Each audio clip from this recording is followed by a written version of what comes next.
everybody. Can you hear me all right? Cool. So I'm Griffin Byatt. This is plugging the security holes in your Phoenix application. So we're going to talk about a few different things today. First, it's just going to be an introduction to myself and an introduction to some security stuff in general. Then we're going to talk about some of the most common Phoenix security issues. This is mostly going to be focusing on where you're going to find vulnerabilities and why you're going to find them there, and less necessarily on fixing them. But at the end, we'll wrap everything up and we'll offer some potential solutions, and then time pending, we'll have Q&A. So before we get started, just a little bit about myself. Again, Griffin Byatt. I'm a security consultant at a company in New York called NCC Group. With NCC, we have some dedicated research time. So for the last year or so, I've been spending that research time looking at Elixir and the surrounding ecosystem. So through that, I've disclosed a number of vulnerabilities in Elixir, Erlang, Plug, Phoenix, and a bunch of other open source libraries and applications. I've also been working on a static analysis tool called Sobelow. And this tool should help solve a number of the issues that we're going to talk about today. So in developing that tool, I took a look at a ton of Phoenix applications. Basically, if you've got a Phoenix application and it's on GitHub, it's probably also on my computer. So looking at all of those apps, I can tell you that your app is vulnerable. But that's OK. Ultimately, any sufficiently advanced application has security vulnerabilities. You use tons of vulnerable software every day. Things that you use, like your phone or your computer, also your phone, your programming language, et cetera, et cetera. And this is all just to say security's hard. When you're building large or complex applications, there's a lot to juggle mentally. And at some point, you have to operate on trust, whether that's trust in the language or your web framework or just the code that your coworker wrote. And it's this trust, which is where vulnerabilities are introduced. Because the root cause of every security vulnerability is this disconnect between what you expect to happen and reality. So let's start by answering a question that most of us probably take for granted. Is Phoenix a secure framework? In short, yeah, I think it is. But it's sort of an interesting question because the security of a framework is way more than just does this thing have vulnerabilities? Historically, has it had vulnerabilities? A secure web framework should have things like safe defaults, basic protections against things like cross-site scripting or SQL injection. It should be easy to harden, and it should have few gotchas. To be secure, your framework should make it difficult for you to make mistakes, but it also shouldn't prevent you from doing anything. Phoenix does a really good job of balancing this, and it's this balance that makes it really easy to pinpoint where things could go wrong. So the meat of the talk, the top Phoenix vulnerabilities. As you probably expect, the first and most common vulnerability would be configuration issues. So configuration, as I'm defining it, is pretty broad. Under this umbrella, no pun intended, of things is like missing HTTPS, known vulnerable dependencies, missing CSRF protections, and missing secure HTTP headers. So just starting from the top and going down the list really quickly, missing HTTPS, super self-explanatory. I think that people tend to not configure TLS because they think that their application isn't important enough or doesn't have sensitive information. But ultimately, nowadays, it's pretty simple to configure and free. And not configuring it leaves your users vulnerable to anybody on the network. So second one, known vulnerable dependencies. Again, the most self-explanatory thing ever. If your application depends on vulnerable software, your application's vulnerable. So missing CSRF protections. A quick overview for anybody who doesn't know what CSRF is. Basically, in a cross-site request forgery attack, an untrusted application can cause a user's browser to submit requests, perform actions on behalf of a user. So you can kind of think of it as like allowing every web application on the internet to have a form that goes directly to your application. So it's not ideal. So this is something that Phoenix takes care of you by default. Takes care of for you by default. Sorry. So if you take a look at the browser pipeline, this is pretty much like what gets generated for you, aside from the JSON. But but you can find that CSRF protection right here. So people often remove this because they have single-page app-like functionality, or they're trying to pipe API requests as well as just regular requests through the same pipeline. But if you remove this plug from a pipeline that accepts cookie-based authorization, you're vulnerable. So the last configuration issue that I want to talk about is missing secure browser headers. This is another thing that Phoenix takes care of for you by default. You can find that in the same browser pipeline right here. So Phoenix, by default, gives you a few secure headers, things that help mitigate attacks like cross-site scripting, clickjacking, and content sniffing attacks. So people tend to remove this because they want to have an iframe, and there's like a single endpoint that they want to shove in there. But if you do remove this, you're just getting rid of security that Phoenix was giving you by default. So do it on like an ad hoc basis. So that's configuration. It's definitely, in my opinion, the most boring part of the talk, because this is the same kind of thing that you're going to run into in every web application, and it's not the most interesting. So let's move on to something a little more Phoenix or Elixir specific. So let's talk about denial of service. In particular, denial of service via atom creation. So in Elixir, atoms aren't garbage collected. So if you're passing user input into any kind of dynamic atom creation function, such as string to atom, it could result in atom exhaustion, which will ultimately crash your virtual machine. So if you've been programming with Elixir for a while, or you're just familiar with this function, you're probably wondering, like, how and why does this happen? It's one of the few security-centric things that's talked about in the documentation, in tutorials, in books. The documentation itself has a little notification next to this function that says, don't do this. But the most common security, or the most common occurrence, is actually pretty self-explanatory. So it's stuff like this. Basically, a developer might want their template format to be dynamic based upon the request. So if they want the dynamic format, but they also want a dynamic template, this is the pattern that they fall into. The solution to this is pretty straightforward, and it's just a string to existing atom. So on the subject of these dynamic atom creators, you've got list atom, which in practice I never actually see used wrong.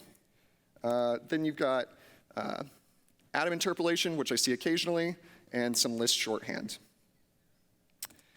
So anyway, that's really the denial of service bit as far as Phoenix is concerned. Once you're conscious of these dynamic atom creation issues, they become really, really easy to avoid. But in general, anytime that you're dynamically creating atoms in any kind of context, user input should be really far away from there. So the next issue I want to talk about is directory traversal. This is another crazy common vulnerability. You'll find it across every kind of web application. But directory traversal vulnerabilities are a result of interacting with the file system using untrusted user input, as per usual.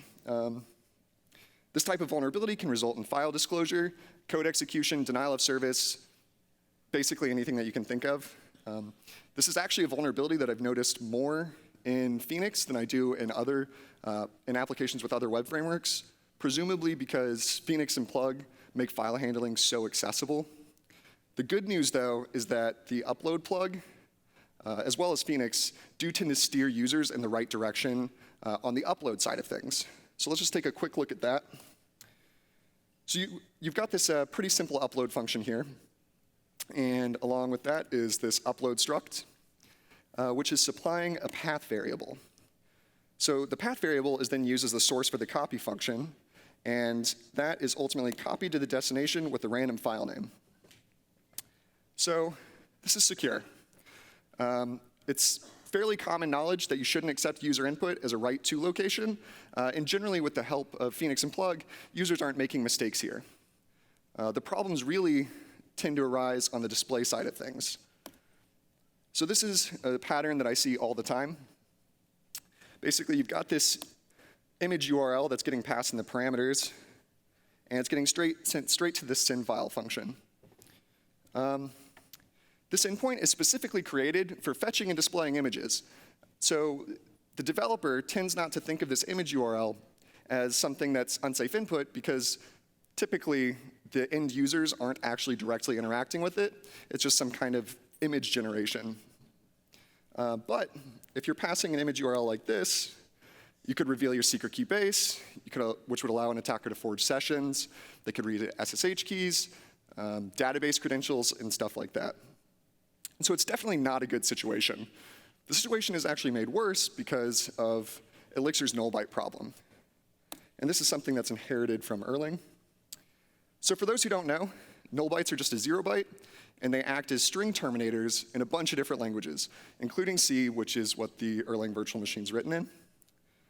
So let's take a look at that same image function, but this time with the full path. So this is definitely not safe. You still don't want this to happen, but theoretically, an attacker would only be able to read files that have an HTML extension. So it would mitigate some potential issues.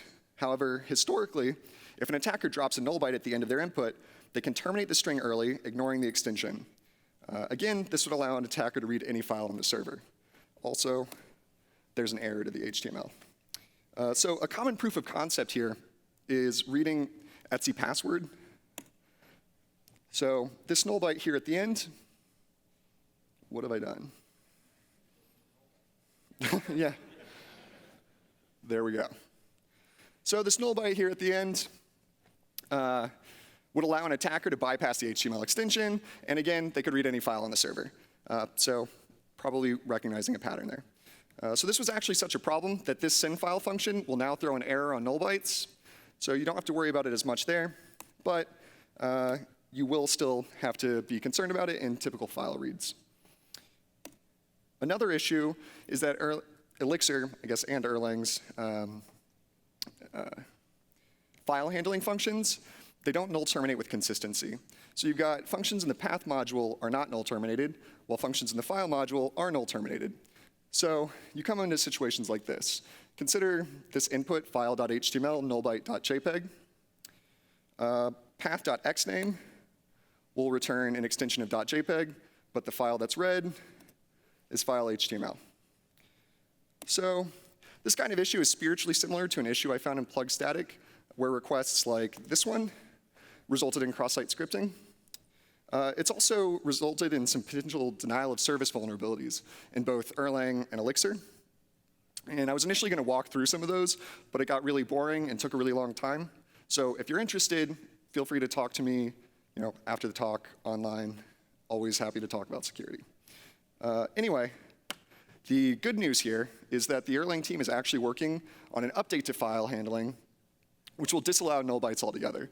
So hopefully the null byte problem eventually becomes a legacy problem. So that's directory traversal. The main thing to remember, as always, don't trust user input, especially when dealing with files. And also, null bytes are currently a big problem. So this next vulnerability that I want to talk about is cross-site scripting. Most people probably know what it is, but just for the sake of it, cross-site scripting vulnerabilities are a result of rendering untrusted user input without proper encoding. This can allow JavaScript to execute, an attacker can steal session tokens, they can perform actions on behalf of users, and steal private data, etc. So the sort of classic example for Phoenix would be passing user input to the raw function. I don't think I've ever actually seen somebody do this on accident. But what I have seen is cross-site scripting due to file upload. So let's take a look at that. So this is a snippet straight from the Phoenix docs. And here it is extrapolated into a real controller function with some name changes. So here, you've got the user params, which has a file in it. The extension is pulled from the file name, and then it is written to disk with that extension. Naturally, in this scenario, an attacker can upload an HTML document with an HTML extension, and when a victim user views this document, the HTML is rendered, cross-site scripting happens, they lose their account. So the documentation is just an example. It's obviously not meant to be a end-all be-all on secure file uploading. So let's take a look at a more robust function. So here you've got another upload function. And let's, I guess, put our minds in the mind of the developer working on this. So you're the developer, and you want to keep the same file name, but you're aware that directory traversal is an issue. So you get the file name as the base name of the file that's passed. You're also aware of the danger of allowing HTML uploads. So you do a quick check to make sure that the extension is either .jpeg or .png. And then you go ahead and write it to the file system. As a lot of you probably realize, we're going to run into the null problem here.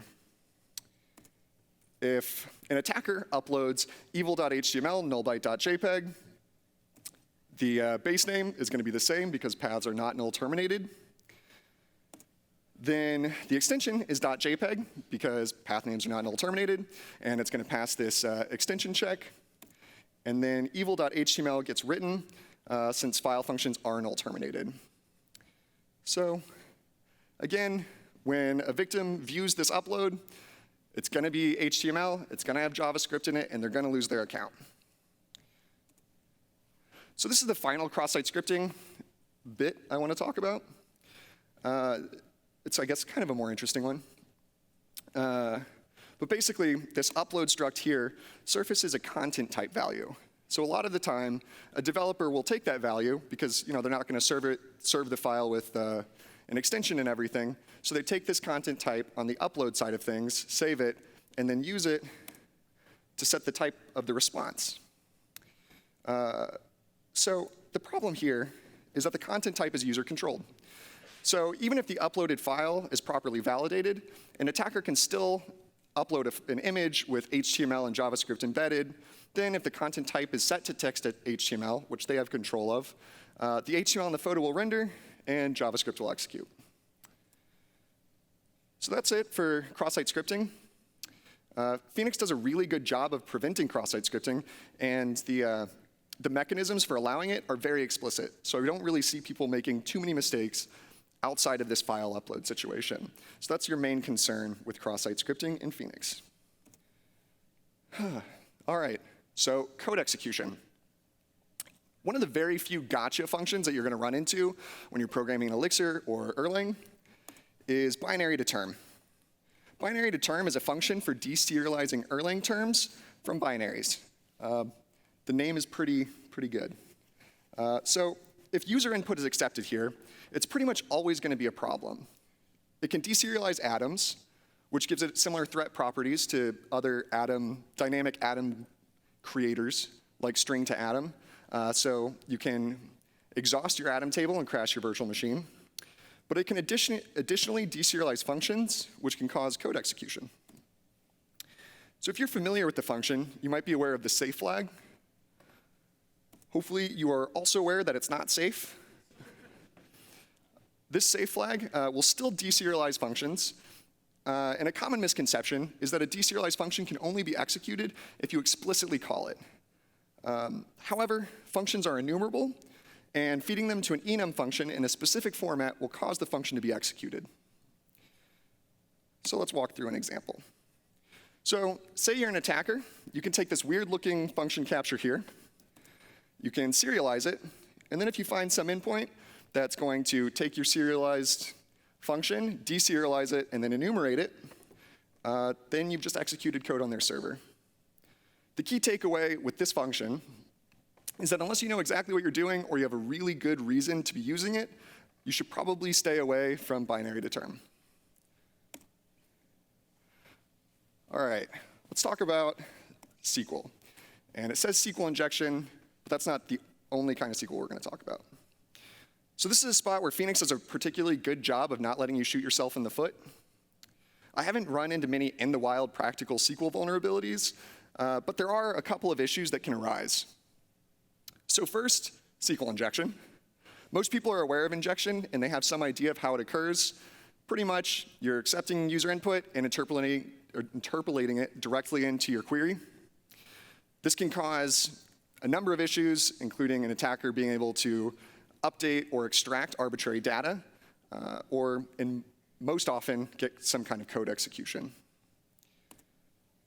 So when I first started looking at Phoenix security, SQL injection was naturally one of the first places I wanted to look, because I was curious, where are people going to mess this up? So I started looking at the repo set of functions. So first, there's repo get and get by. There's no injection there, which is pretty much what I expected. I don't think that's much of a surprise. But then there's this from query syntax as well as actual SQL fragments. Both of these look way more promising as far as injection's concerned, but still no dice.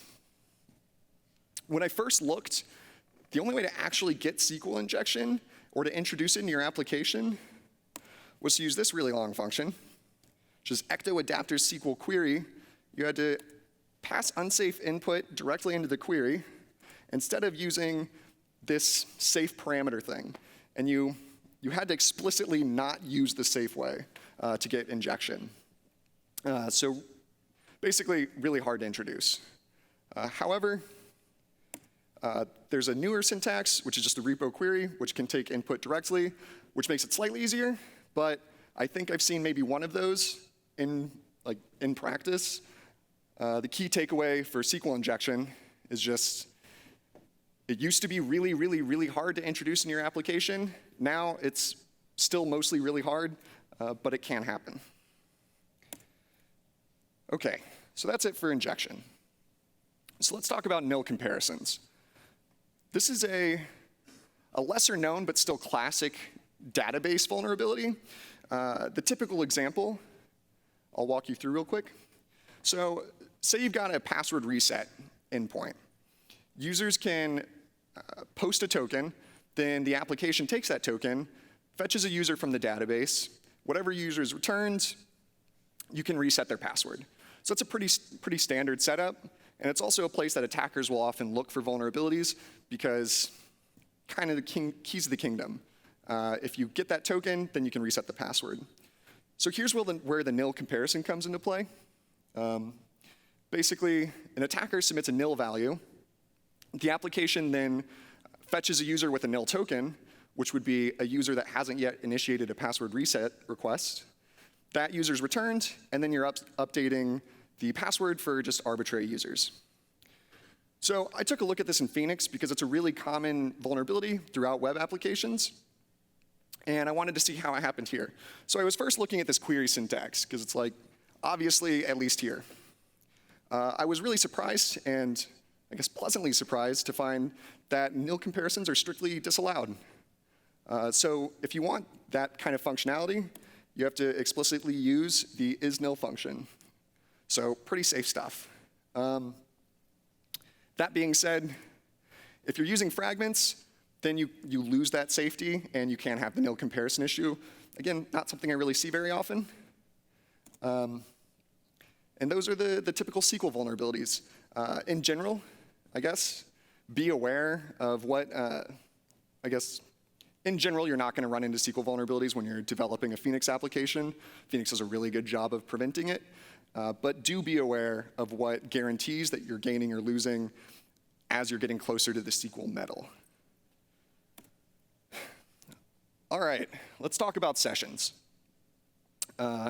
So by default, Phoenix stores your session in a cookie and then signs it for validation. This is the recommended way of doing things, so it's a good move. And here's a very typical way that authentication is handled. When the user logs in, their user ID is stored into the session.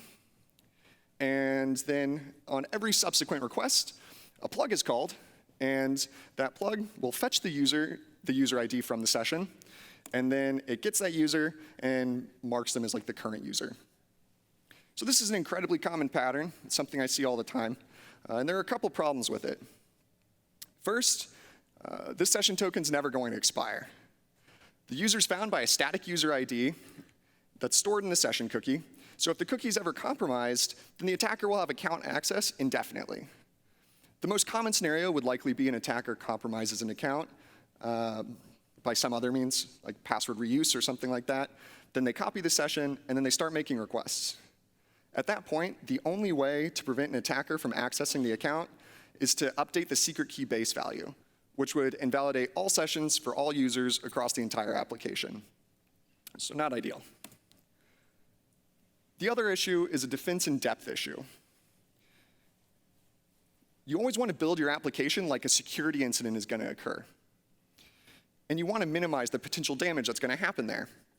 So we talked about a few different ways that the secret key base could be exposed. And with that, they could start forging session tokens. So if your identifier is just a user ID, forging sessions for actual valid users is as simple as incrementing a single number.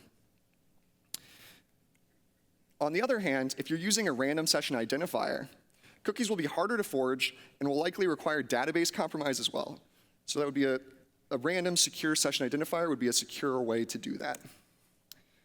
So that's just one thing on sessions. There's a lot to talk about on the subject of authentication, authorization, sessions, etc. Enough to fill an entire talk on its own, so I'm not going to go into a whole bunch of detail here. But again, do feel free to come up and talk to me after the talk, or reach out to me anytime online. The last issue I want to talk about is mass assignment. So let me quote straight from Wikipedia.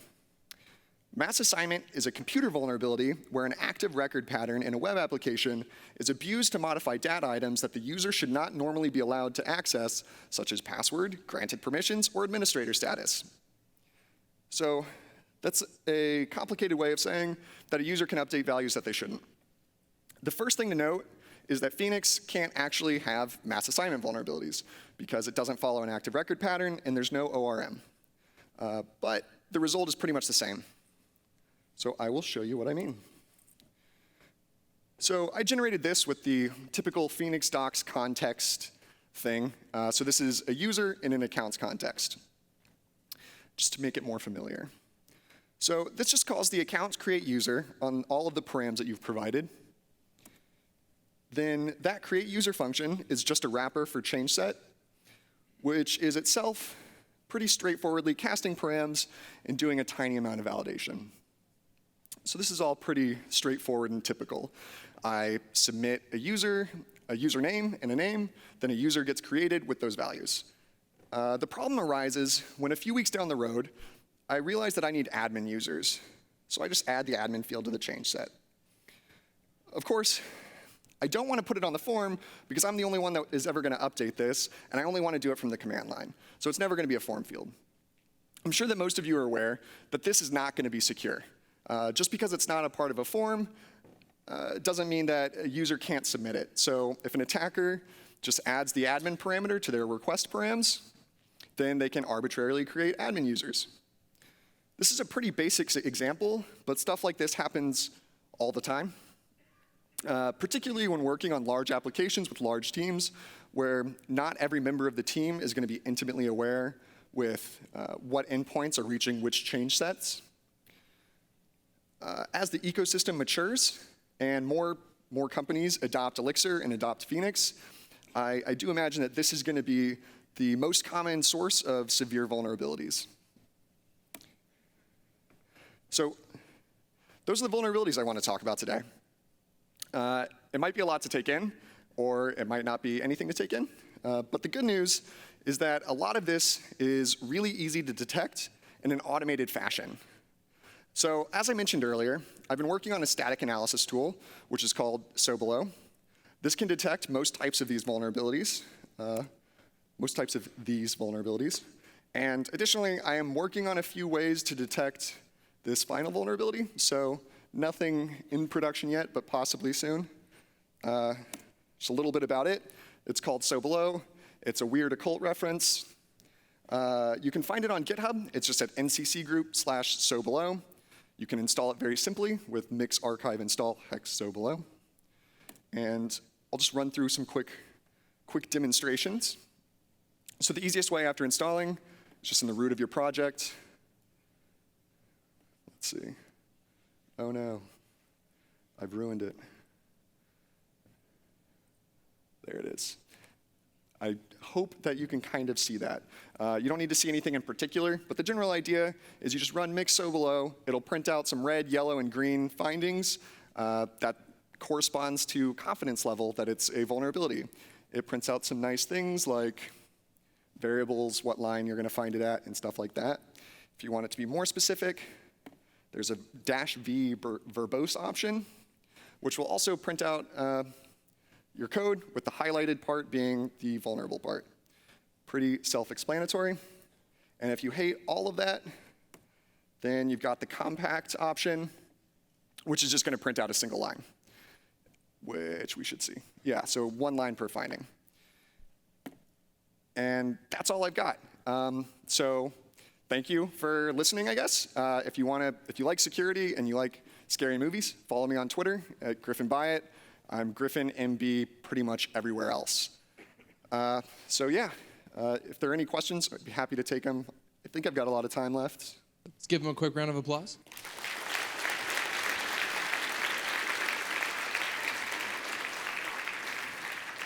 We do have about 10 minutes for questions, so let's start. I've got bad vision, so if you could wave your hand around like this if you have a question. I think someone back there has a way question. back there. Could hardly even see you.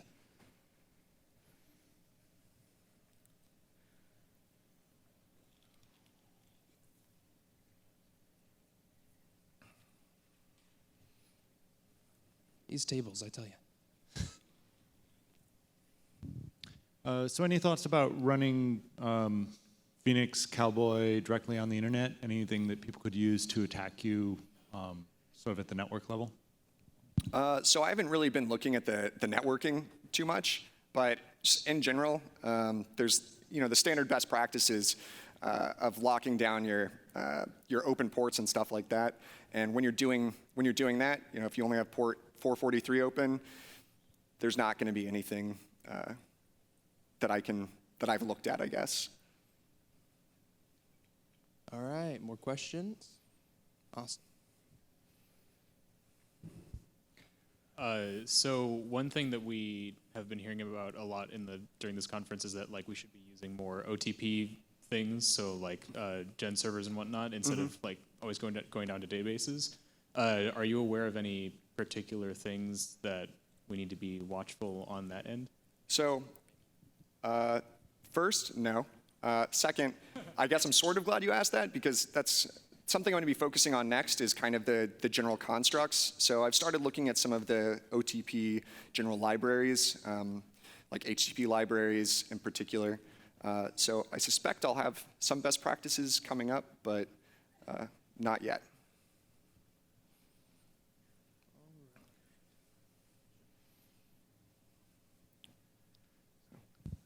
Not so much a question, but a comment. And I know there's a Phoenix documentation push, and I think a good thing would be to maybe, that I'd like to see in the Phoenix docs is a section called security and stuff that would outline a lot of those common scenarios that you just mentioned. So just kind of a thought. Yeah, I'm actually working on some secure Phoenix documentation right now. I don't know when it'll get done, so hopefully that comes around soon. Also, funny enough, I guess it might have come across during that documentation push. One of the very first things I did with the Phoenix community was open up a Phoenix guide issue saying that there should be some standard way of saying that change sets, some way to prevent mass assignment or some way to let people know that it could be an issue and how to securely do it. And someone just recently, I guess, commented yesterday saying that that should happen. So. More questions? All right.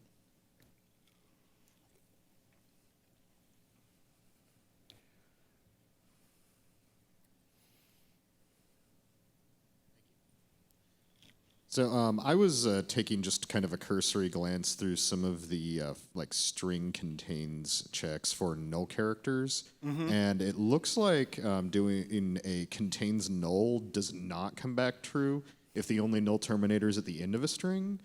I realize that might be kind of different in any of the Erlang functions as opposed to the Elixir ones, but is string contains and checking for a null character a good way to detect that? Or is there a better way to try and check and see if someone has snuck a null character into something? I actually haven't looked at string contains as far as just checking for null characters. If you look at the Phoenix code, they do some checking for null characters, especially in this synfile function, and they're just doing a regular expression check for a null byte and that seems to work fine. So I'm not sure about string contains, but regular expressions should do it. All right, more questions.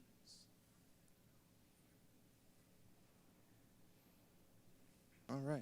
And if you guys could keep your hands raised during the speaker's answering of the question so I can make my way over to you during that, that would be great. On the subject of the sessions, could you talk a little bit about the use of JWTs as session tokens, if that's a good idea or not? Yeah, sure. So I think that comes up a lot because I think people really like Guardian, and that's the main authentication source right now. And I think it's a great library, and I think it does a lot of really good stuff. In general, the security community, as well as cryptography community, doesn't like JWT just because it adds a lot of complexity. So what I would say is that if you do it right, totally secure, totally great, but just know that you actually need it, because if you're just authenticating an API or you're just authenticating a regular user logging in, you don't really need all of the added complexity. Phoenix offers Phoenix token, and then you've got just the standard cookie sessions. And that's really great for most use cases. But for all of the other use cases, yeah, I think JWT and Guardian are great for that. Hey there. Are you going to add a -- fix flag? I'll raise an issue for it. See some hands? All right, I don't see any, so let's give the speaker one last round of applause. Cool.